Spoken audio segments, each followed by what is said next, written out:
Okay, so welcome to Faith and Calm, class number 250. I titled this Stories from the Heart, but there were a couple of stories that I heard recently related to, I don't think they were related to Pesach per se, um, but yeah, you'll see. So and this is coming largely from a class that Rabbi Waiwai gave to a group of people who support an organization called Re'im. Re'im is an Orthodox organization, a Satmar organization, I believe, probably located in Monroe. Has a budget of $150 million a year and deals largely with children and people who have severe disabilities, um, disabilities of some sort, mental, physical, things of that sort. So Satmar is known for their acts of kindness. And so he was speaking there. And Re'im means friends. And he said it's interesting that Re'im means friends because Re'im is related also, the beginning of the word is Ra, which means bad, which seems contradictory to the idea of being a friend. But it also has another meaning like a wobbly ladder or ru'ua. A ladder that's wobbly or something that's wobbly is called a ru'ua. And he says, actually, that's an interesting connection between the idea of a friend and the idea of something that's in trouble. There's the famous story of the Rebbe, that man, very well dressed businessman, came once to the Rebbe and asked the Rebbe, well, what is a Rebbe? And the Rebbe said, the Rebbe is a friend. And he says, friend? I got lots of friends. What's so special about having a Rebbe that's a friend?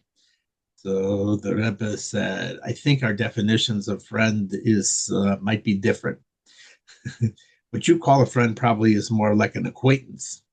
What I mean by a friend is somebody who can be 100% open and revealing and humble, and tell him whatever is going wrong with your life. And the man said, I guess in that case I don't have any friends like that. Yeah. Now, actually, this definition, I think I've told you before, comes from a famous Hasidic rabbi called the Dvorker. And he actually asked the question of there's only one place in all of Tanakh where it talks about somebody who's a friend. And that's with Yehuda. Yehuda had a friend. His friend was non-Jewish. His friend was a business partner that they went into the sheep business with. And it's interesting that this is his friend.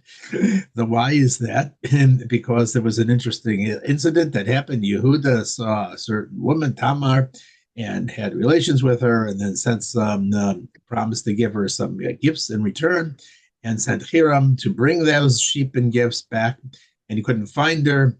And so Yehuda said, better not keep looking. It'll be embarrassing for the both of us.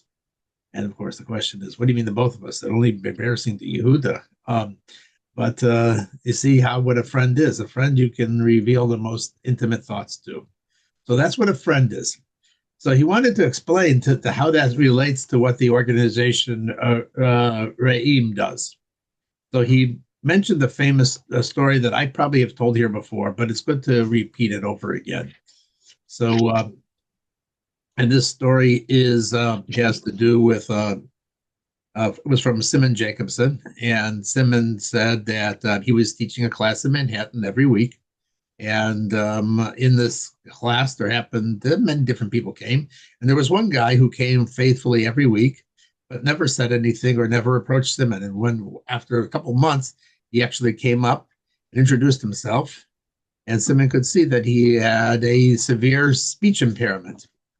And it was not only that, he had some other physical problems too. He had a lot of problems. But he also noticed that the man was in his early 30s, extremely intelligent and very refined. He just had a very a mature outlook on life.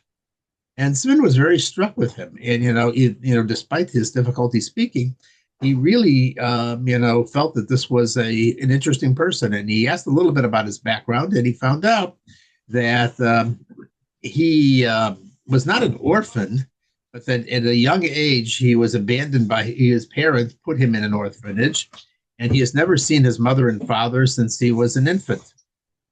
And Simon felt, it turned out that there was a reason why this happened. The parents of this man were very, very rich Jewish socialites, very involved in all sorts of activities in Manhattan. They have a beautiful apartment on the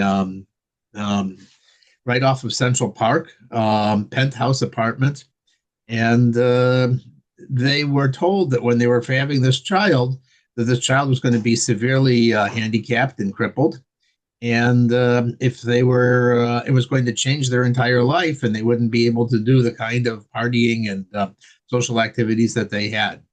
So they made a joint decision to abandon the child. They paid for him. They sent him through to this orphanage. They paid for his education. They always sent him a check every month. He was still receiving these checks at age 30. So they didn't financially abandon him, but they emotionally abandoned him. And Simon felt that this was something wrong here, and he decided to butt in the place where you're probably, where you're probably not appreciated. So he tells the story. It's very dramatic. He says he called up. He got the phone number. It wasn't hard to find these people. What? Did myself? Oh, okay. All right.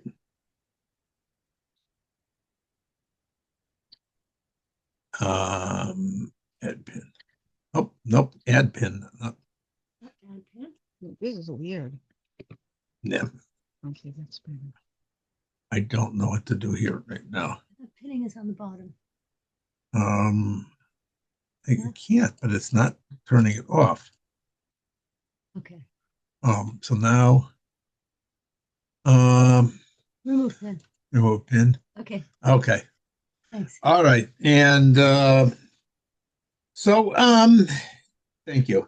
So then he called the father, and he introduced himself, and then said, that he recently met his son, and clink, the phone went dead.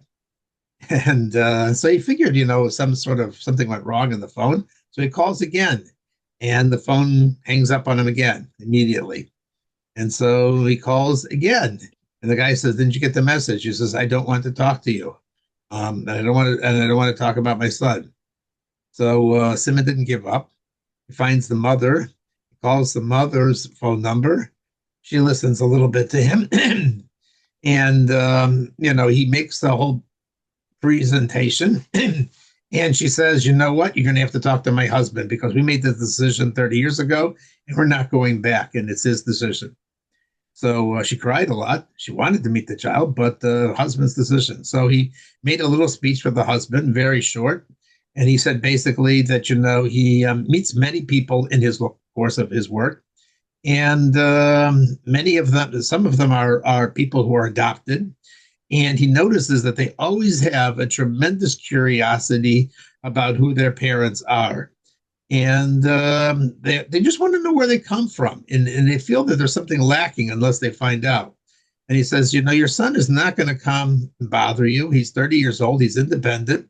And I think, but he thinks that, that it would be very meaningful for both of you to see out what kind of a nice young man he has turned out to be. So finally, this guy agrees, come on a Sunday, but you have to come too. So Simon has to show up too. The son comes up, he goes, and they come to this beautiful penthouse apartment in, like I said, in Manhattan, overlooking Central Park.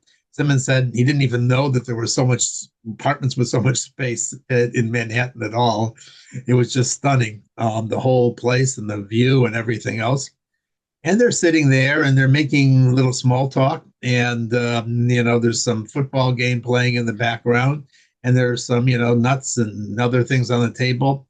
And they're talking about the weather and the football and the other kind of silly things.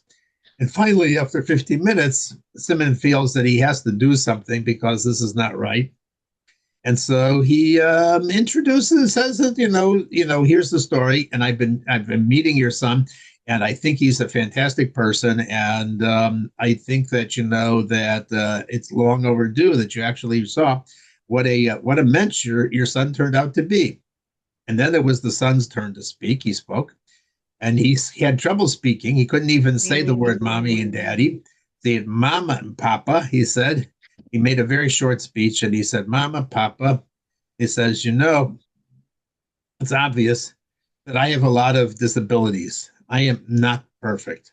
But Mama and Papa, he says, you also are not perfect. And at that point, they started crying.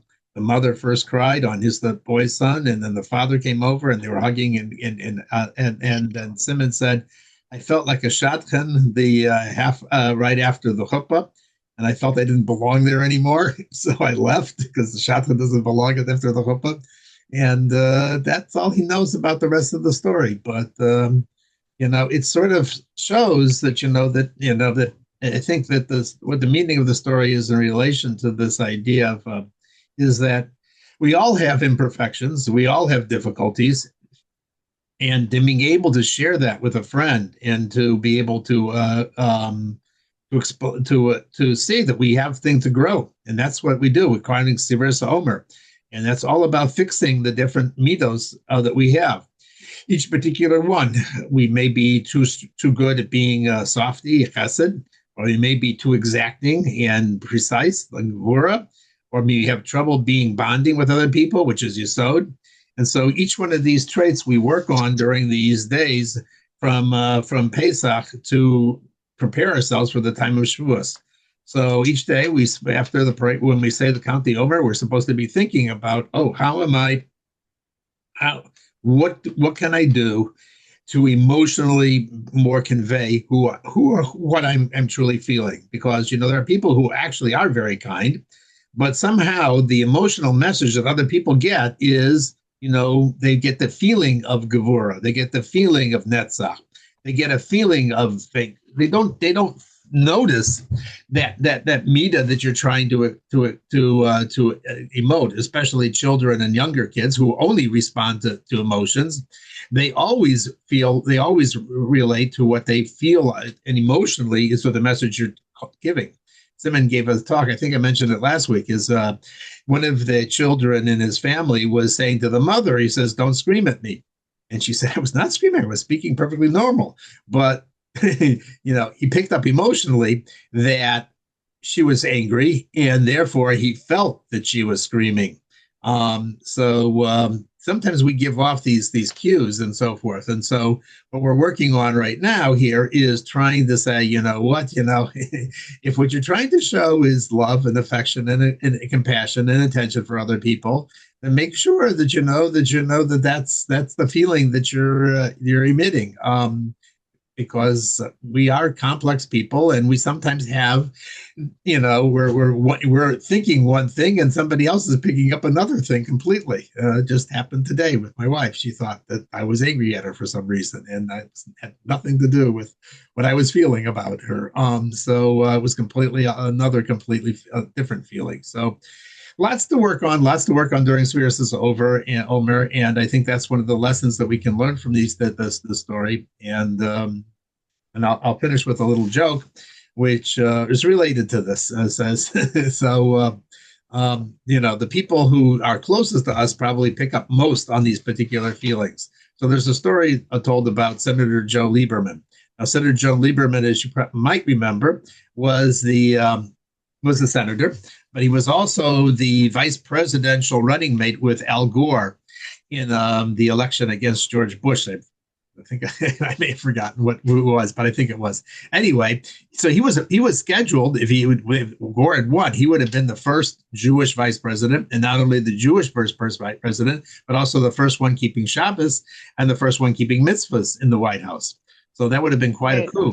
But he didn't happen.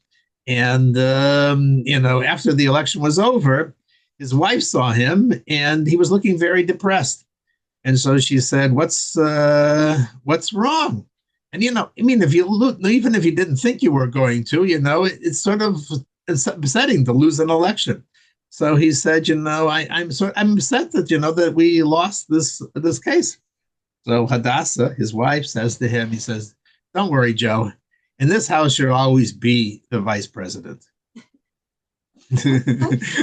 So your wife always knows what's going on eventually with inside of you, and that's what the spouse is and so forth. So that was the joke. So with that, I will hand over the microphone to my wife, and she's supposed to have some interesting stories to share too. Okay. Yeah, very nice story. Thank you. Thank you. Thank you. Oh, excellent. Am I on?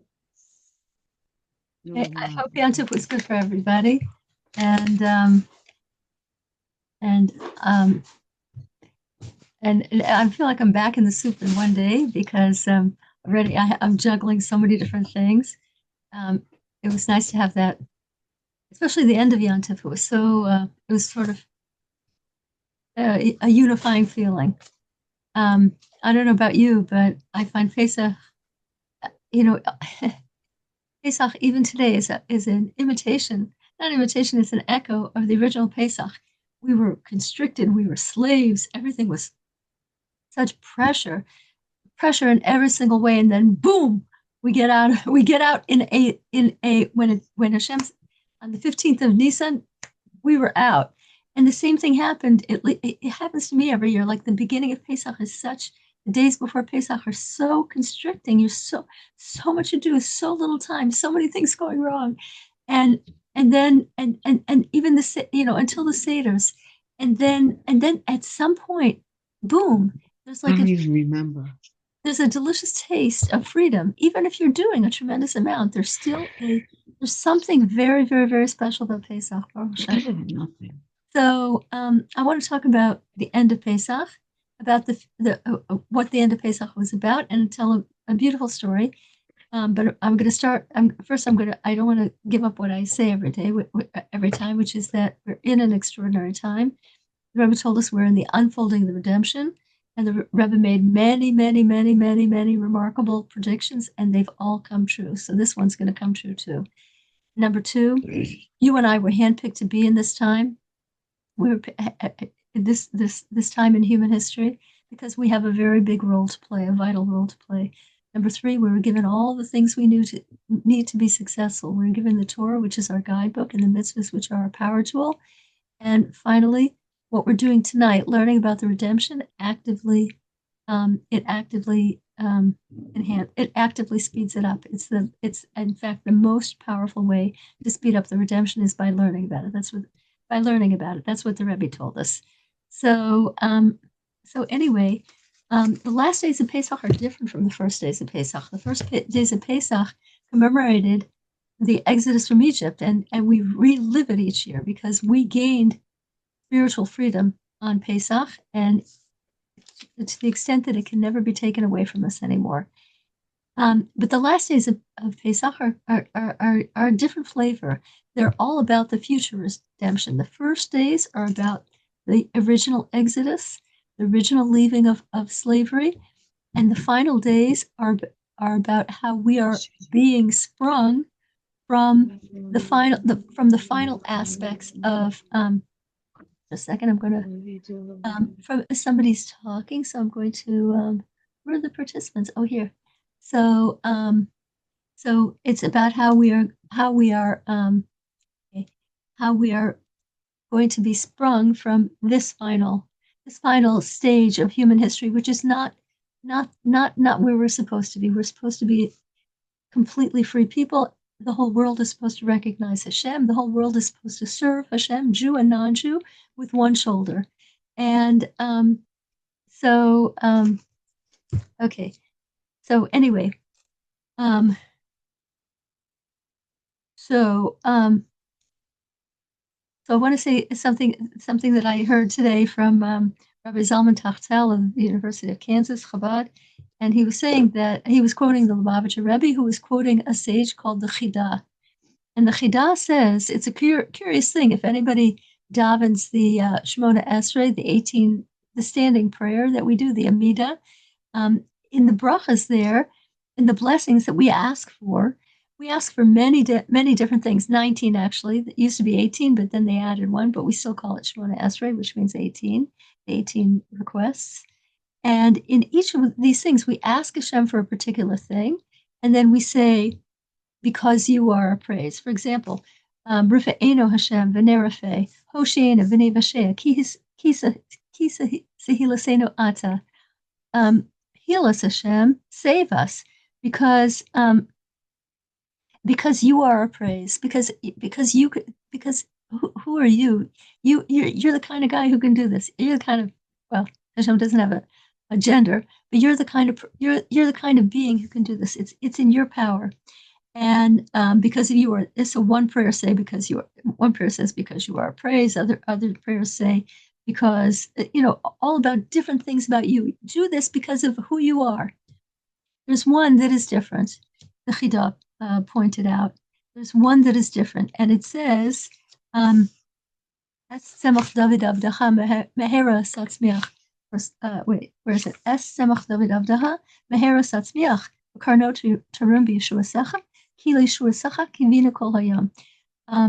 And that's different. It doesn't say, bring us Mashiach because you are this or because you are that.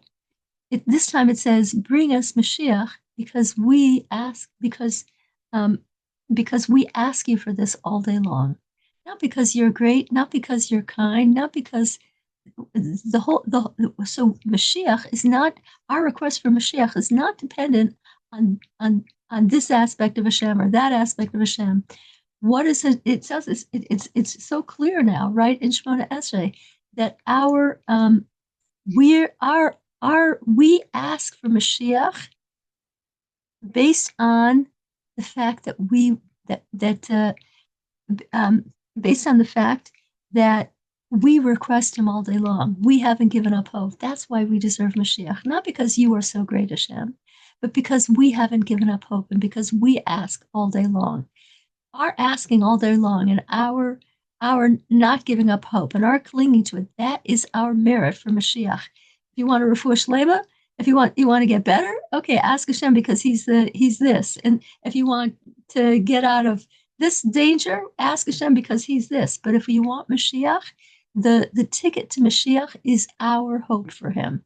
That is the key. Sorry, that's the key that's going to unlock it for us. And it's so clear when you look at the Shemona Esrei prayer, because we have the hope, because we didn't give up. That's our merit. And so when we continue to ask and beg, that's the ticket. Okay, good. So I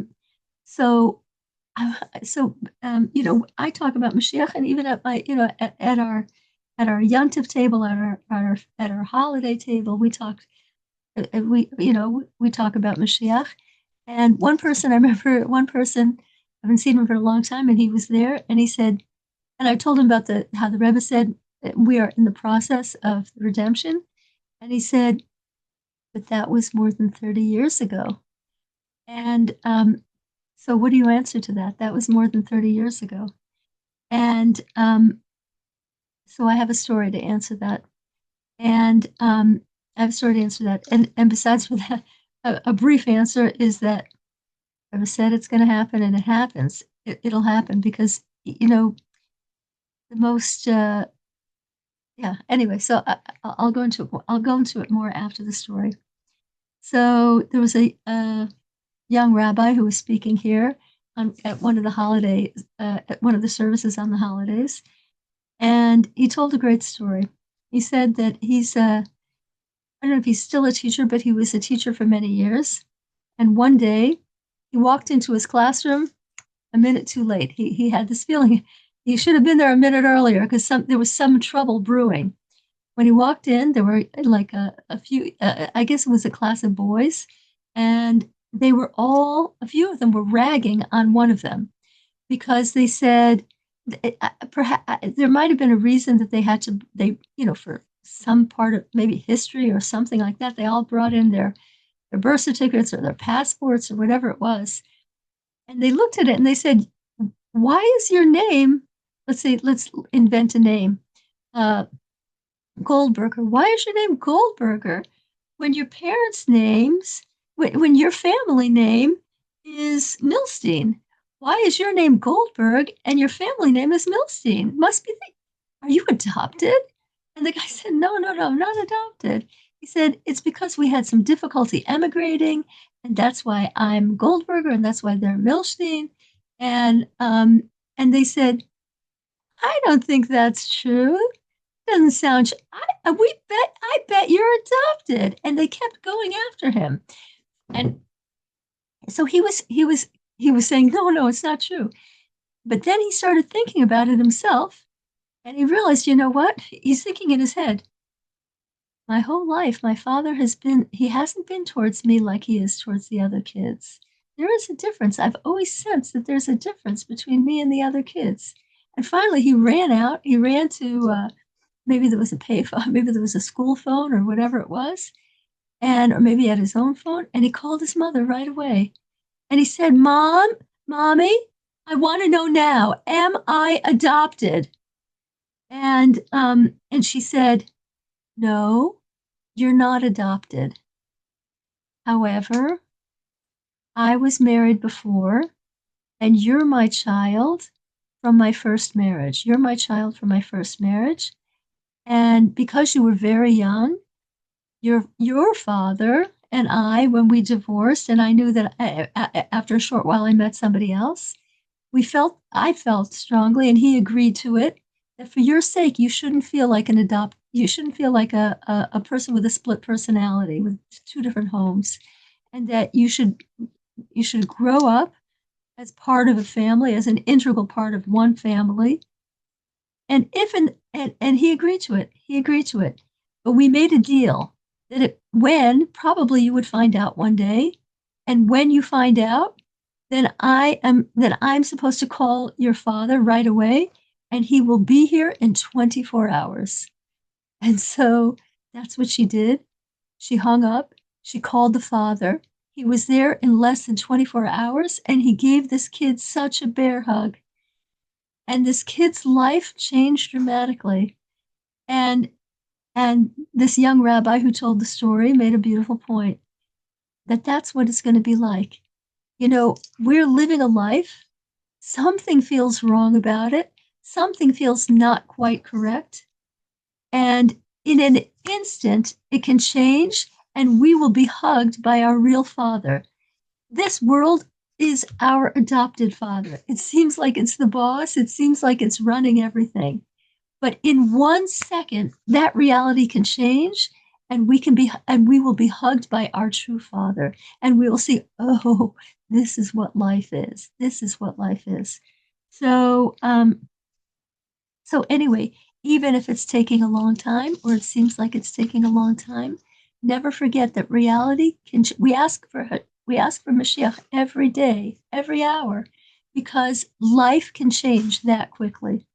And our reality will be forever different, and forever changed, and forever beautiful. So anyway, I want to end with that note. And if anybody has any questions, I'll take them, but I'm going to turn off the recording. Okay, pause it.